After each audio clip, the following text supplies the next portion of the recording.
WATE 6 on your side, the official station of Orange and White Nation. Tennessee This Week from WATE 6 on your side starts now. Hello and welcome to Tennessee This Week. Good to be with you. I'm Don Hudson. Before we get to the issues impacting Tennessee and more specifically East Tennessee, we want to introduce our panel of pundits. It's been a while since we've been together, but we all remember. We have Michael Covington, our industrial consultant, and Courtney Piper, a political contributor. Thank you both for being with us. We've been talking about this UT and the protests really for a couple weeks now. It's been in and out of the news, different nights when people are there. Pro-Palestinian protests have led to some arrests, including well-known restaurant owner and community member Yassine Taru. UT has its side of the story. The protesters have their side of the story. I want to just get your reaction to the protests, what's been going on at UT, especially compared to other schools, because it has been pretty minor, and the arrests that have been going on. And Courtney, we're going to start with you. Sure. The protesters are well within their First Amendment rights to protest and exhibit freedom of speech. And the University of Tennessee is clearly within their rights to put reasonable limits on that free speech. These protests have been peaceful. The University of Tennessee has set out clear guidelines and expectations, and they have followed through on those guidelines and expectations and consequences when they need to. Now, there have been some accusations of how protesters were handled, and I think we'll learn more about that as time goes on. But, I think the bottom line here is the protesters are well within their First Amendment rights to do this. Michael, your take on all of it? I'm always amused when a person thinks that their stature in the community puts them above laws and rules. So I'd like to give a shout out to the University of Tennessee Police that arrested Yassine Taru. I hope that they arrest him every time he comes back and violates their rule. It is what keeps an orderly society. Yassine did not have the right to stay there after the hours, and when he was told to leave, he should have left. When he didn't, he was arrested. That was the right thing to have happened. And if he continues to do it and does not learn what our laws and rules are about these kinds of things, I hope that he continues to be arrested and serves more and more time in jail until he learns he cannot be a part of a protest that violates the rule of order and the rule of law and the rule of the University of Tennessee. So I'm very pleased that he was arrested, and I hope he learns his lesson. I'm curious, in this case, they were on the building lawn, my understanding, and they were told that, hey, you can keep protesting. You can demonstrate over here. This is where you're approved to do so until Saturday. And they gave them 10 minutes and they didn't do it. So I back to you, Courtney. If you're going to protest, do you need to stay within, the First Amendment is the First Amendment, but do you need to stay within the rules? Well, sure. I mean, and I think that's the whole purpose of protests like these, are to bring issues that are very important to a group of people to light. And oftentimes that means facing the consequences of your actions. And that includes getting arrested if you are breaking some sort of law. So I think that these protesters will continue to do what they are doing to bring the issues that are important to them into the forefront. I mean, Don, we're sitting here talking about it now. So for all intents and purposes, they are accomplishing their goal. And I think they'll continue to do that until they see whatever sort of resolution they want in Gaza. Michael, why do you think that, we could name all kinds of schools, Columbia, UCLA. I guess it's an opinion. I probably shouldn't say it. It's really looked like it got out of hand at a lot of places. Why do you think that that's not how it went at UT, where, they're still college students and they're still, as we found out, other people who are not students who are part of these crowds, why it never went like that, like it did at some of the other schools? It's one of the things that I love about East Tennessee, and in particular, one of the things I really love about Knox County is you're just not going to do that here. Some of the things and protests you see, The protests will be allowed to go just so far, but when the protests approach the line that they are not to cross, they get dealt with.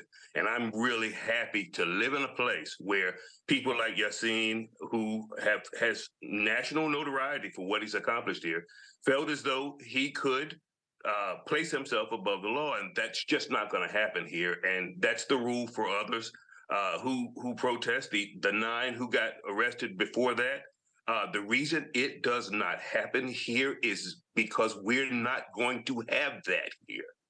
And no amount of times that they protest is going to bring enough attention to what's happening in Gaza to make a difference. It's not going to change anything. So they might as well intend to continue to get arrested until the cows come home, because they are not going to affect a difference in what's happening in Gaza by protesting at the University of Tennessee. And they're not going to change my mind about not really being overly concerned about what happens at Gaza. I've got enough issues to deal with right here in the United States.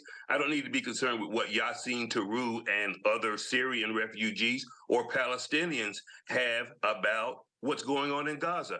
Not my fight, not my issue. And don't protest or cause a problem to my right to quiet enjoyment or freedom. Have your freedom of speech. Don't infringe on my right to you not being somewhere you're not supposed to be. I'm curious, Courtney, UT, at least from our point of view, seemed to be pretty clear about what they were saying, how they were setting it up. They were pretty transparent, exactly how things they said played out. They were pretty clear about what the rules. I'm curious how proud or not proud of the school for the way they handled everything. Yeah, I mean, they set out very clear rules, expectations, and guidance. And it's my understanding that the UT police did very well in terms of communicating those rules and those consequences and how they were going to follow through on those without escalating the situation to something that was extraordinarily intense and tense. So, in that regard, the University of Tennessee appears to have done a really great job of balancing First Amendment rights with also trying to maintain some order on the University of Tennessee campus, which it is their campus, it is their property, and they have the right to do so. Yeah, and we don't want to lose sight in all this. There are still people who are hostages. There's been horrible, fighting going on, and people are dying in other places while people protest here. And I definitely want to make sure that we remember that part of it. What we're going to do right now is we're going to take a break, talk about some other issues impacting East Tennessee when we return with Tennessee This Week. Welcome back to Tennessee This Week. Again, Courtney and Michael are with us, and the Knox County budget is up for its approval. Sheriff Spangler, I want to say about an hour before they were scheduled to vote on the county budget, asked for more money. I think he wanted to increase deputy salaries, $4,000 to match the Knoxville police salaries. I'm curious, that specific part of it, and we'll start with Michael, if he really, when he's asking, is that a good ask in light of everything else, or is that asking too much, or are we going to lose out on deputies replacing retirees and, filling new spots because it doesn't match Knoxville and really doesn't come close to some of the other things like the highway patrol? Don, I think it was an ill-timed ask. Just last year, the sheriff and the mayor went at it over a 12% raise and a 27% raise. And it was very contentious to the point where Sheriff Spangler was potentially going to have to exercise his right to pursue some form of arbitration or some type of hearing. Now comes the city mayor who rewards KPD with with an increase that would put first year KPD officers $4,000 or $5,000 ahead of where a deputy sheriff's got to be or would start. And the problem with it is the timing. If Sheriff Spangler had made this case 2 months ago, maybe 3 months ago, it may have had an opportunity to go through the system and maybe affect some change to the budget. But that just did not happen. So to arrive at the city county building or to arrive in the main assembly hall an hour before the vote was to take place, I don't know what he could have expected. I don't know what he could have hoped for. And if he did it out of a sense of obligation, it was a noble gesture. But they're going to get 2%, and hopefully they can live with it. But the world does not end as a result of this. They can always go back to the county in subsequent budget years and get more money. So all is not lost, but it was an ill-timed pursuit. And Courtney, your take on that particular subject. The Knox County budget is under a lot of stress, so it Mhm. leaves very, very little room for things like salary increases for law enforcement. We have experienced a lot of growth in the county, and that puts a lot of stress on infrastructure, on schools, and law enforcement, and all the people that serve in those positions in terms of not being able to provide salary increases like you might see elsewhere. And the situation is only going to get worse for Knox County. What we learned during this year's budget discussions is that during the Ragsdale administration, they took out a bunch of balloon loans. So, you know, those adjustable rate mortgages that caused the housing crash where people were only paying interest on their housing loans? Well, the Ragsdale administration took out about 5 of those to the tune of millions and millions of dollars. And we've only been paying interest on those for the last 20 years. And the principal is coming due in the 2027 timeframe. So right now, Knox County makes about $80 million a year in debt payments. And in the coming years, that's going to increase to $101 million just because we have to start paying principal on those junk balloon loans that were taken out during the Ragsdale administration. So we have a real problem with our budget in terms of revenue. We are not going to cut our way out of this. Knox County has not seen any kind of tax increase since Mike Ragsdale did the wheel tax in the early 2000s. And I don't know when the last tax increase was before that. But the fact of the matter is, we've got a really tight budget. And if we want to start meeting the needs of our community, we are going to have to look at a revenue balance to all the stress and the growth that has been put on our budget. So if those are due, some of the principal, some of those loans in 2027, is Mayor Jacobs just avoiding that because that's when he's the same year he's, I guess, isn't that when he's out of office, 27? Well, the county finance director, Chris Caldwell, brought this up to county commission, and his sort of summary was, we need to do something about revenue. And I think there was agreement that, hey, we need to pay for these things. We're not going to pay for them. But Chris Caldwell did say, look, we need to start looking at revenue. We've got to do something because the principal's coming due. On that subject, were you happy with how much was in there for education and for infrastructure? And I can go to Michael here for this first. The amount of money that they put into those programs, those particular issues. I am pleased with the amount of money that was allocated to both of those issues. The question now becomes, can we get effective usage and spending from that budgeting? And if so, then some of what Courtney's talking about can balance out over time. We've just got to be better at how we spend. We're fine at how we collect. We've just got to be better stewards of the taxpayer dollars.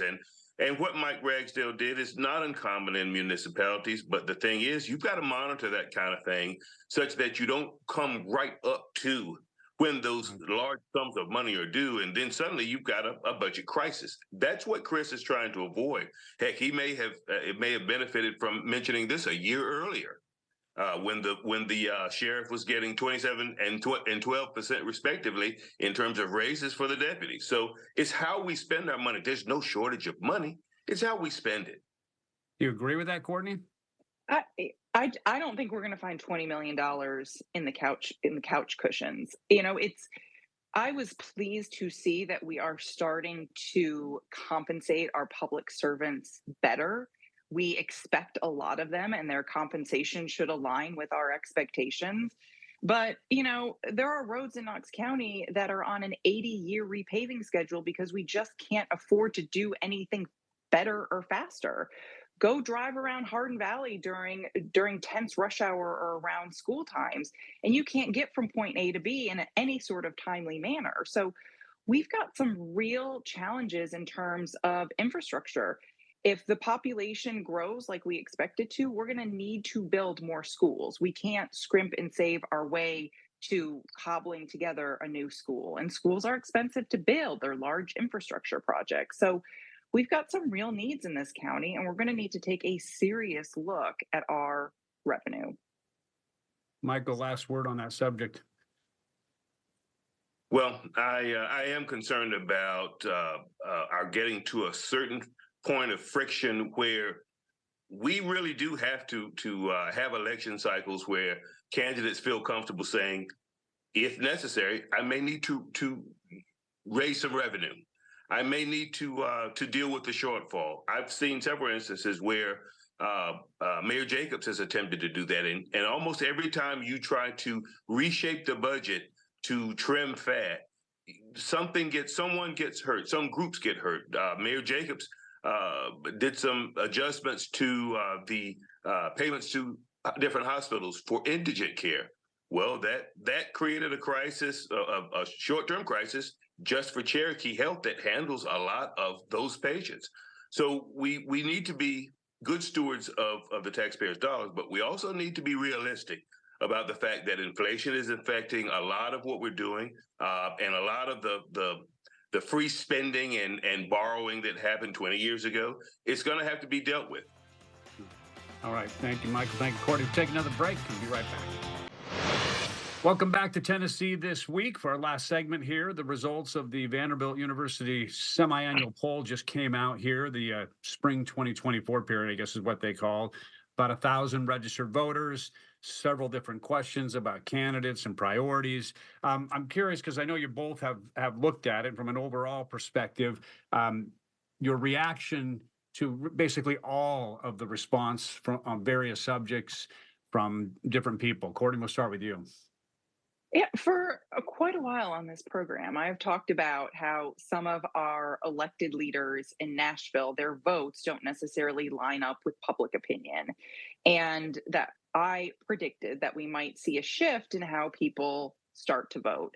And this Vanderbilt poll, I think, signals the start of that shift because we are seeing women, by and large, first of all, reject an incredibly conservative candidate in Marsha Blackburn, but then also by and large are vastly in favor of some measures that our Tennessee General Assembly has been diametrically opposed to: Medicaid expansion, increasing access to abortion, and some other things. So I think this poll really signals a shift in how Tennesseans might start voting.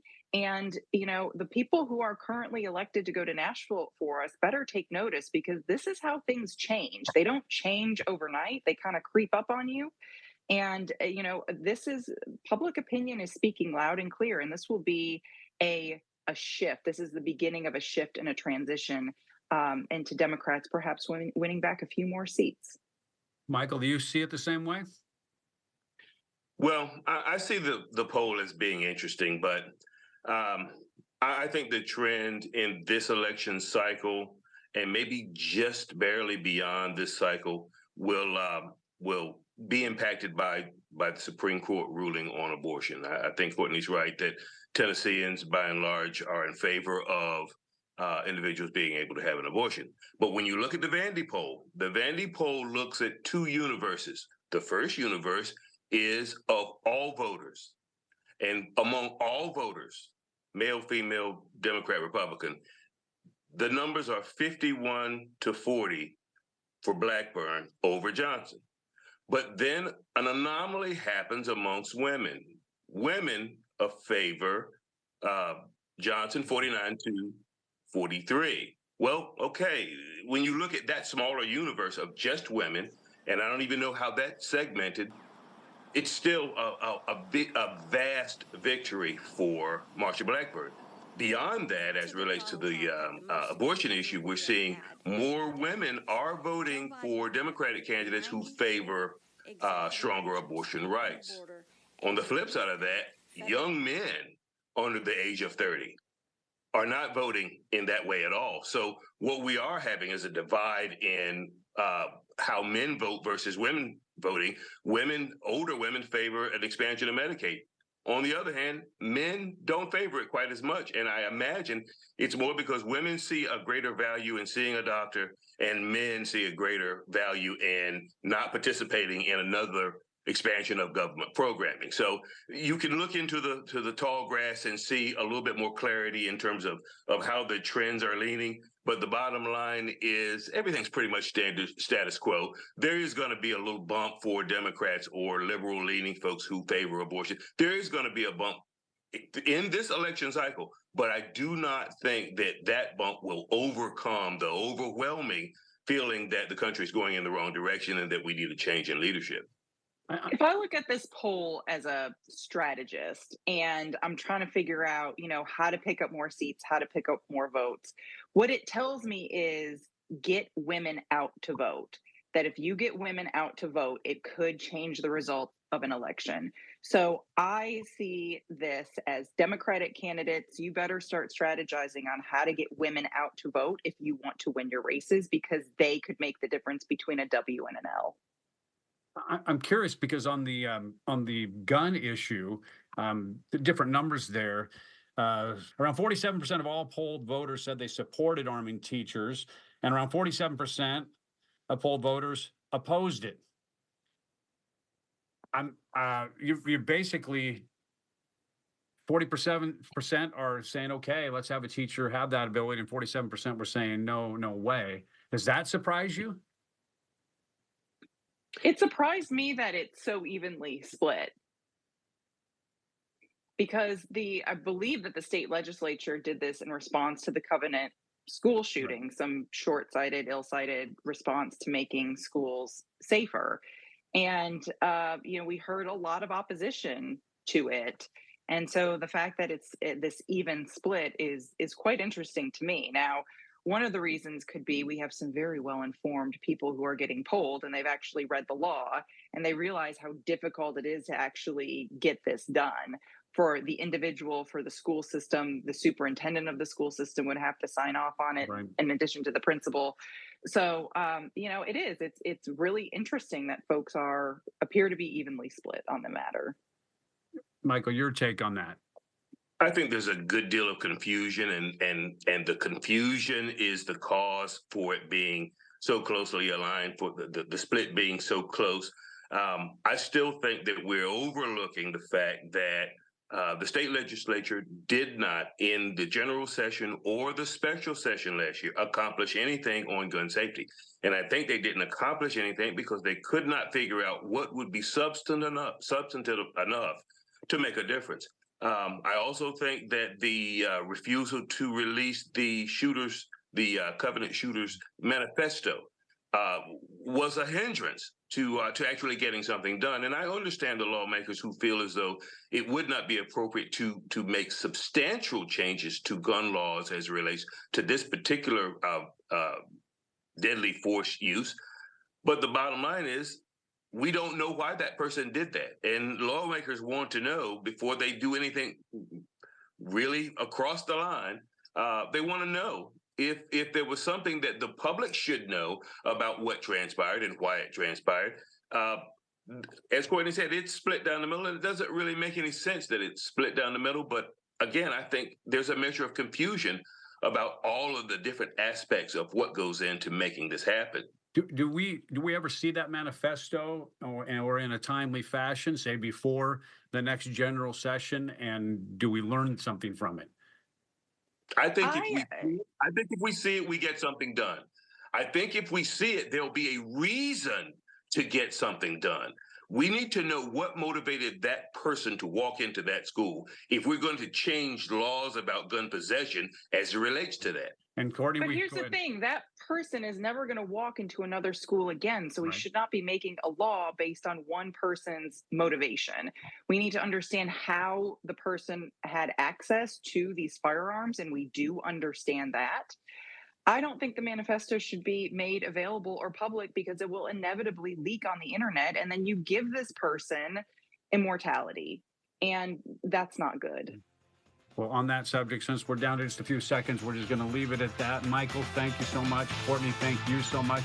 And you at home for watching Tennessee This Week. The views of guests on Tennessee This Week are their own and do not represent the views of WATE 6 on your side or Nexstar Broadcasting.